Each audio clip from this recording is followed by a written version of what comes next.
La grille de salaire révisée de l'ONAC, le plan de recrutement 2025-2027, la révision et l'harmonisation des avancements des personnels et la situation des partenaires. Voilà quelques sujets qui étaient sur la table des administrateurs de l'Observatoire national des changements climatiques qui était réuni en sa 6e session extraordinaire de son conseil d'administration le 29 octobre 2024 à Yaoundé. Les travaux étaient présidés par le président du conseil d'administration de cet office et qui a donc indiqué l'importance de ces assises. I think let me say that the observatory is following the presidential strategy of decentralizing activities, not only centered in Yaoundé. And you notice the observatory is only located here in Yaoundé, so we intend to accompany the decentralized services.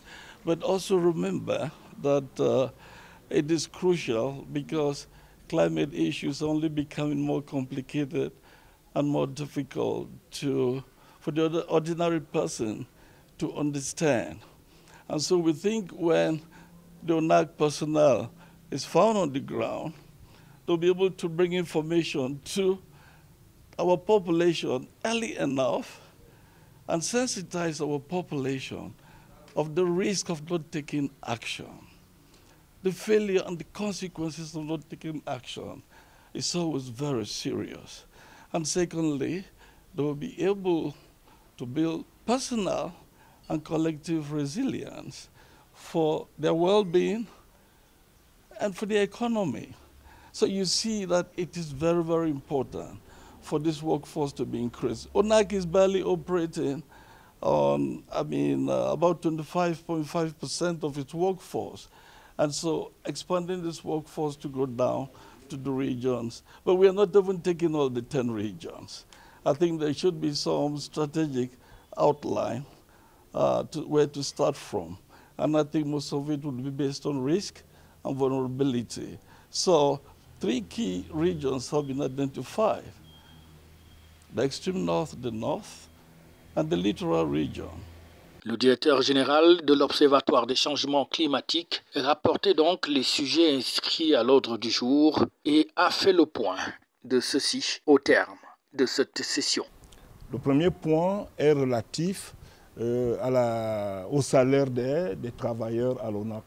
En effet, en 2023, le président de la République a signé un décret augmentant les salaires du personnel civil et militaire de l'ordre de 5,2%. La traduction de cette augmentation dans les salaires de l'ONAC doit être objet d'un passage au conseil d'administration avec une bonne résolution. Le deuxième point très important est l'harmonisation dans les avancements. Le personnel de l'ONAC vient, certains de l'administration, d'autres ont été recrutés directement. Ceux qui viennent, par exemple, de l'administration, automatiquement, avancent tous les 2 ans. Le texte qui avait été validé à l'ONAC à l'époque prévoyait des avancements une fois les 4 années et tous les 2 ans, au choix du directeur général, on pouvait faire des avancements. Le troisième point est la question du recrutement. Selon les textes de l'ONAC doit avoir à peu près 235-240 personnels.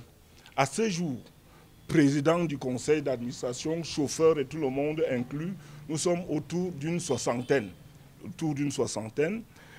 Au vu du volume de travail et au vu de la grande diversité de notre pays, il y a un besoin réel d'augmenter la main ouvrière de l'ONAC. Deuxième chose, quand nous voyons la manière dont les changements climatiques impactent les différentes régions de notre pays, il y a un besoin d'être présent sur le terrain pour collecter les données, pour déjà les traiter. Deuxième chose, pour sensibiliser, accompagner, que ce soit les mairies, les conseils régionaux, les coopératives, les communautés locales par rapport à ce qui se passe. Dernier point, les partenariats, la coopération. L'Observatoire national sur le changement climatique a mis en place des cadres de coopération avec un certain nombre d'institutions internationales et même nationales. Il est très important qu'on fasse le point à l'effet de voir qu'est-ce qui a avancé, quelles sont les difficultés rencontrées, comment tirer plus profit de ces coopérations qui ont été créées. Alors, il y a de nouvelles aussi coopérations qui sont en vue. On préfère ne pas en faire un inventaire. Donc, nous devons obtenir les autorisations nécessaires de la part du Conseil pour signer ces nouvelles coopérations. L'Observatoire des changements climatiques qui va donc connaître de nombreuses mutations grâce à ces nouveaux textes. Le conseil d'administration devait donc ainsi les examiner après avoir passé également en revue les recommandations ainsi que le procès-verbal de la 17e session du conseil d'administration de cette structure. Il est notamment question de pouvoir arrimer le fonctionnement de l'ONAC aux nouvelles donnes de ces textes pris par le conseil d'administration pour une harmonisation de son fonctionnement pour être encore beaucoup plus efficace dans le travail dévolu à l'ONAC, surtout en ces moments où le climat fait des siennes. Il est question d'être un peu plus pertinent dans le travail qui est fait à cette instance. FH News, votre télévision.